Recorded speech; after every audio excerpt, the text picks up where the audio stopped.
Putting images into your project requires a couple of things. One, we need to have an image file. I know that seems kind of obvious, but we do, and different image files are supported. Non-layered standard bitmap formats of GIF, PNG, and JPEG. They need to be RGB, so we can't have CMYK images. For those of you who deal with both image modes, we need RGB files.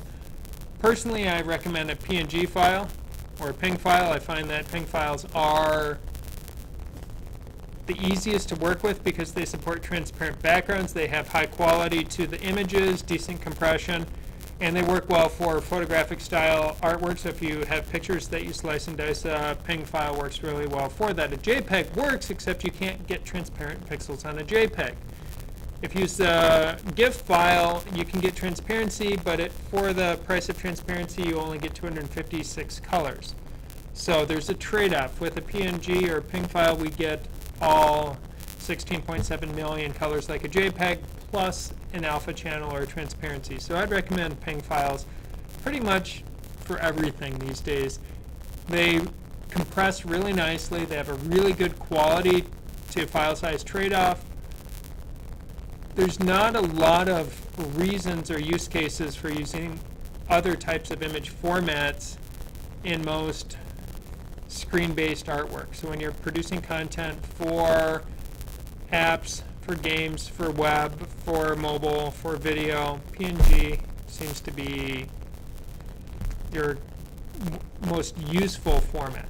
Now, when we're working with processing, for processing to find our data assets that we are going to need, there we go. We need to have, let me just clean up here, a data folder. And inside that data folder, we put our PNG files. Now, if you put the file just in the same folder as your project and it's not in the data folder, it'll often work, but not always. And if we use processing to publish our content using Processing.js for the web, if it's not in the data folder, it will fail. So if we just get in the habit of putting your assets into a data folder, so you just make a folder, call it data, and put the assets in it, Processing knows that's where it's looking. Because if I look at the path name for the images that I am loading, I will see that the images, I don't say data slash trumpsmall.png. I just say the file name, because the first place it's looking is inside that data folder. So that's the first thing.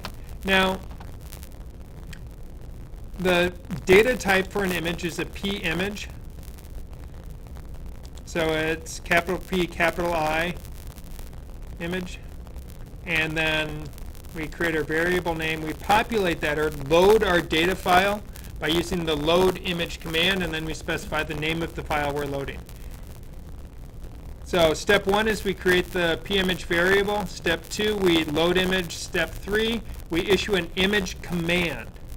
When I issue an image command, I specify what image I'm loading, or wanting to display. It's already been loaded. I specify where I want it to appear on screen, it's X and Y, and then the width and height I want that image file to be displayed.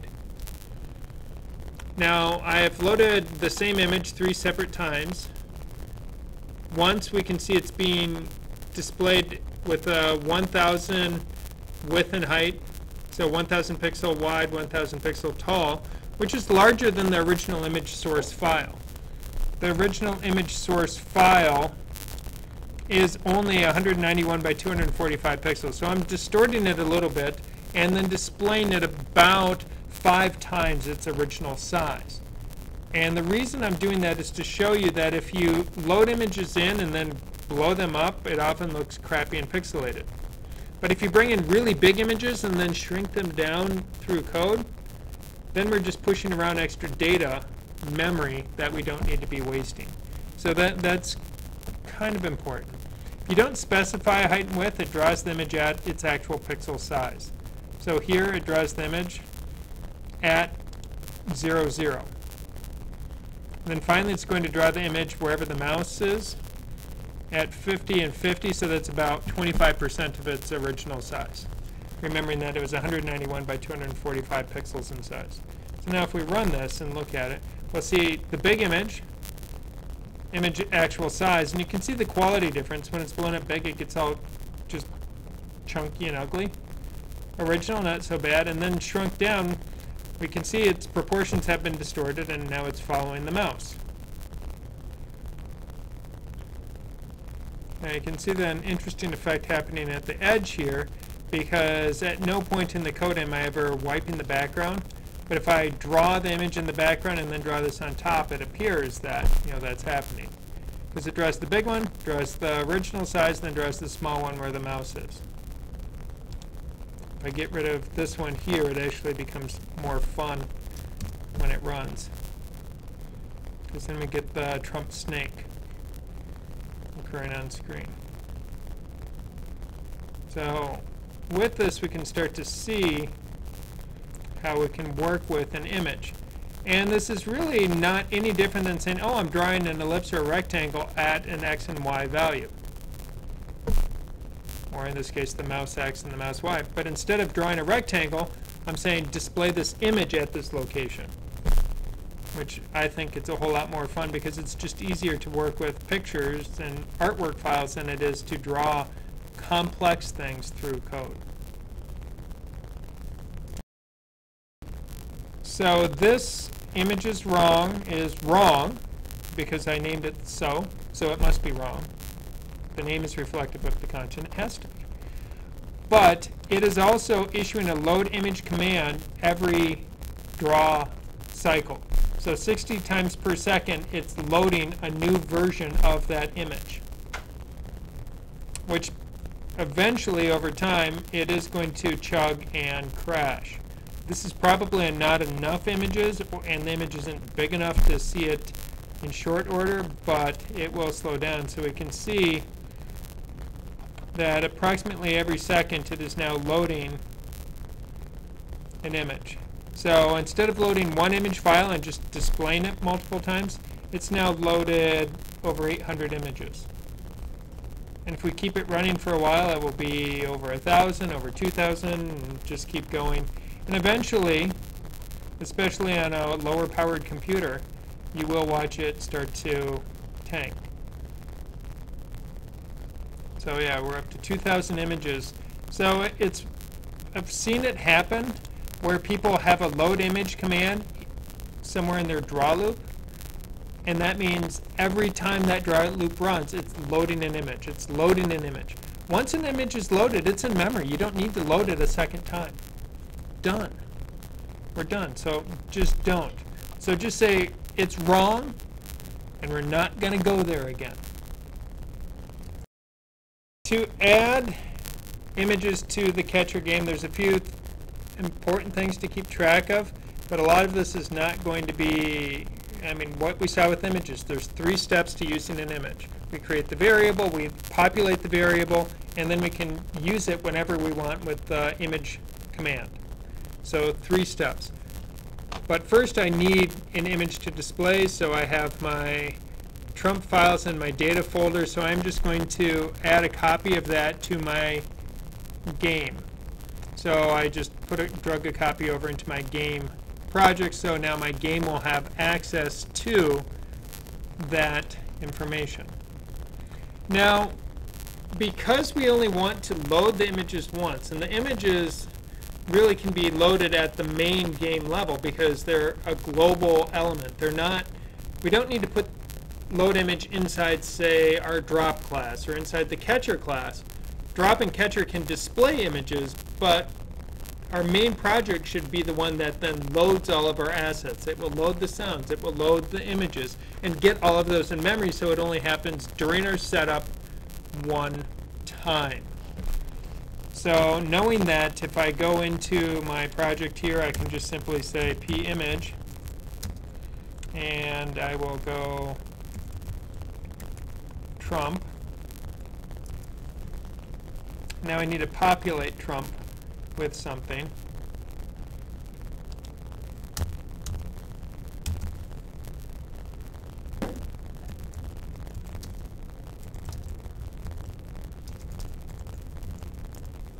So I'm going to populate my image of Trump. So at this point it's Trump is equal to load image. Trump small. And in case you're wondering, later on we'll talk about the difference between the big and small files, because there is a difference there that we do need to be aware of. So I've done step 1 and step 2 for getting my image of Trump ready to display. Now if I want Trump to be with my catcher, I can look over at the catcher and say, well, here's Trump, and that would be under display, because we're not going to use an ellipse anymore. So now we need to display Trump, and it would be image, using our image command, and then we specify what, in this case it's Trump, and then where we want it to display.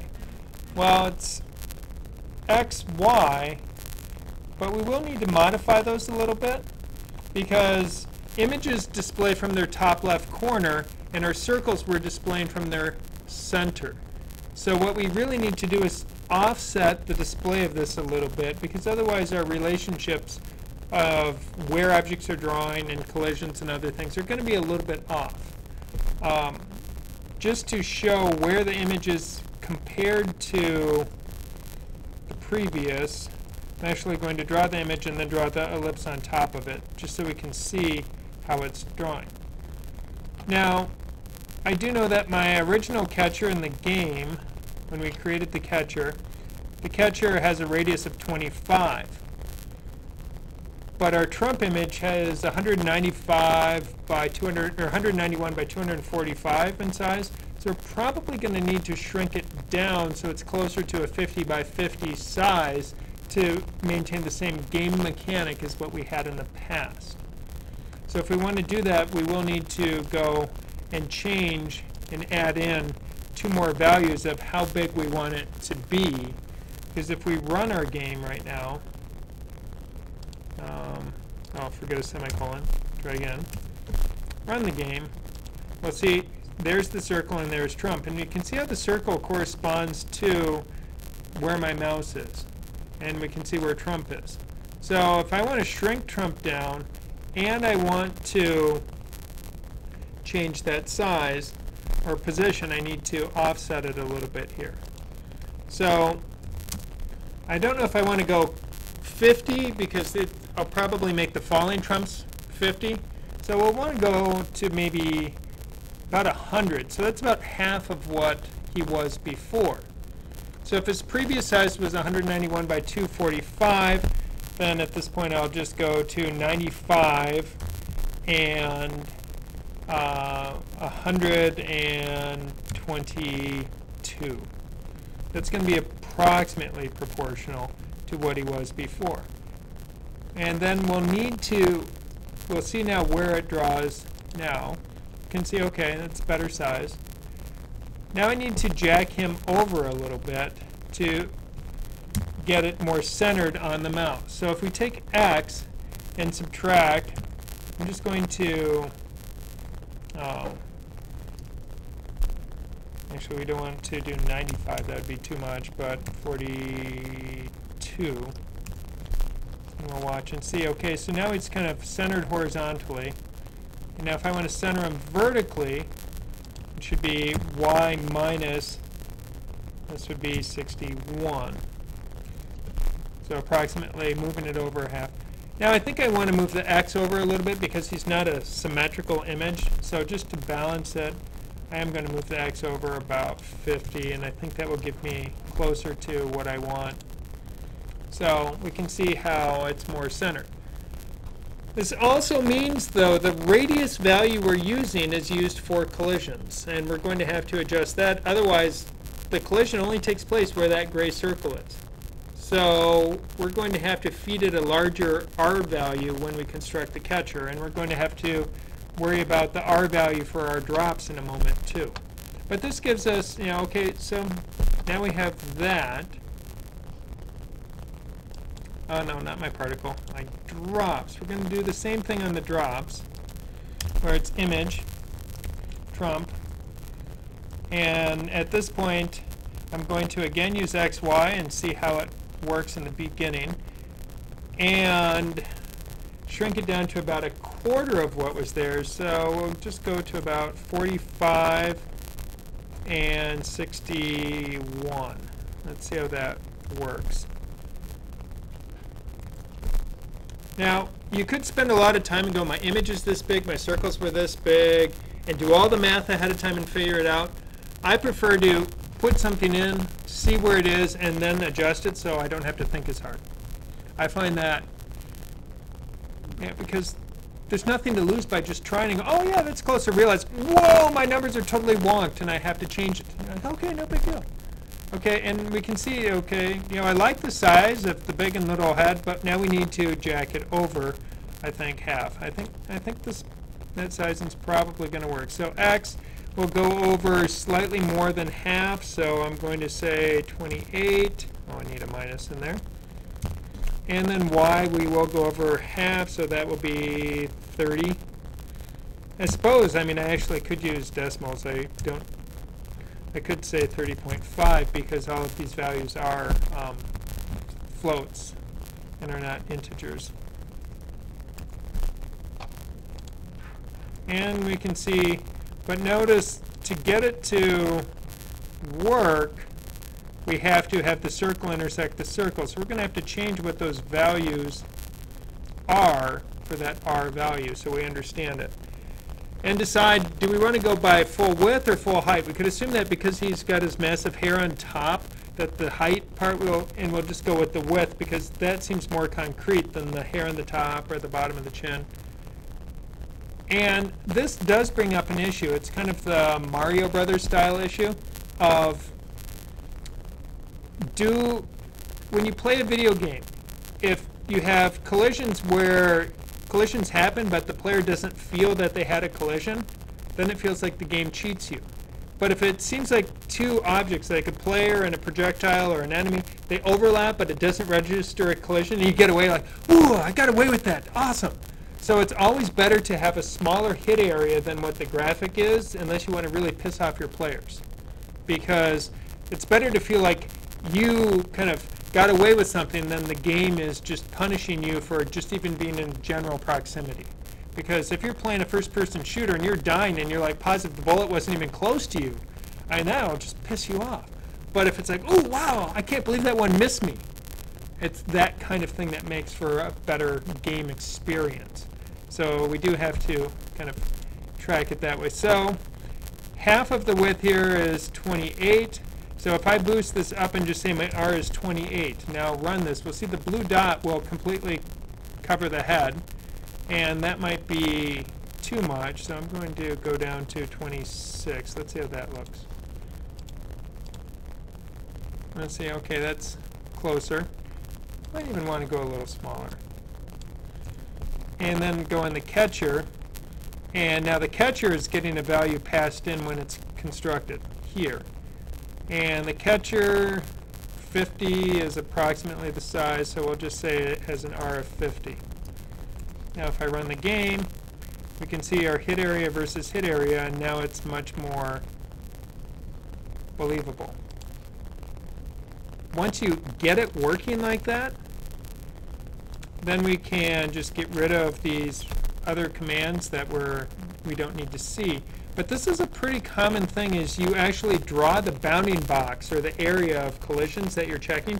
You put that on screen so you can verify when you're loading artwork, so you know, oh, okay, that's what I'm measuring against. Because when it's just pixel on pixel, it's sometimes hard to tell has it actually happened.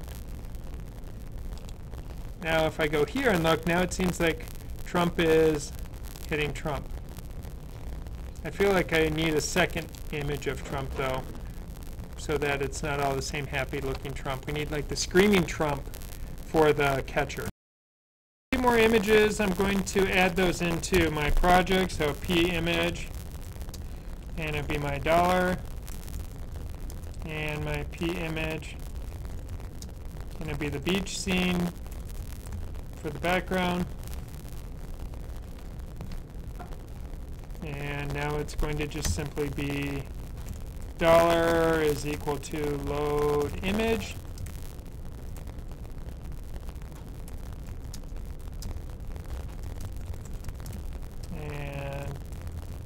$.png, and beach is equal to load image beach.png. So now I've loaded those two additional files so that I can work with them. Now, because in my project I have clear background, which then draws, in this case it was previously just filling in with the color. If I go find clear background, okay, it painted white. I'm not going to paint white anymore, and this time I can just simply say image beach 0, 0. So it draws the beach and it will then fill my screen, because my beach is a little taller, but it's the width of my project, so it should fit. So if we run the project now, we can see there's the beach, comes up. Click to play will have to be adjusted. Now my text isn't really showing up. I probably now need to move the text up, change its color, maybe change the font. Instead of using text, I could even use an image. I could have really decorative text, all fancified in Photoshop. So all of your screens, you could have different backgrounds being drawn in each game state. So you could have a loading state background, you could have a game background, you can have a win and lose background. There's no reason we have to only use a single beach scene here, but I could have now 4 backgrounds. That would make my game a whole lot more interesting to look at. Alright, so now I've added in that. Now if I look at the particle, the image, I've done step 1 and 2. I created my image variable, I loaded my image, so step 1 and 2 are done. It's just a matter of displaying that element on screen. So I'm no longer going to be displaying it as an ellipse, and this time we will be using a $sign, or that image. Now I'm going to draw the $sign, then draw the ellipse on top again, the same method I used when I was figuring out placement of my drops and my catcher. So I can say image $x, y, and then it draws the ellipse on top. Now if we run this, you can see the $signs are going out. Now you will notice they don't fade out like the drops did, because the drops were fading their color. And the placement of them seems like it's actually working okay, because we can't really tell that they're not lined up, and we're not doing collisions with them, so I don't even really have to modify the X and Y. I could, because my $signs are about twice the size of the particles we were using previously. So I can get rid of that. So now the next step is figuring out how can I color this image so that it starts to fade out as part of this. The help, we're going to use tint as our method. Tint allows us to tint an image with color, but we can also tint it and apply a transparency value. If we're not going to color it and just want to apply transparency, we tint it with white, then we provide a transparency color to it. So if I go back here, I can just simply say tint 255, comma, lifespan. Because lifespan was a value starting at 255 and then progressively being decreased. Now if I run my project again,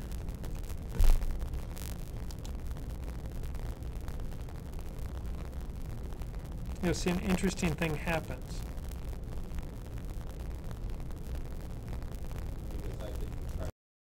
Now with the tint failing, so when we catch one, we see everything then fades out. So we need to modify it so we've tinted inside one of the particles. Now back in my game, under clear background, what I will want to do is just reset the tint each draw cycle. So I can just say tint 255, 255. Tint it with white at full opacity. So now only the particles will be affected by their fade out. And then the game doesn't crash as it's doing so much transparency. So now we can see we have the Donald with his $signs.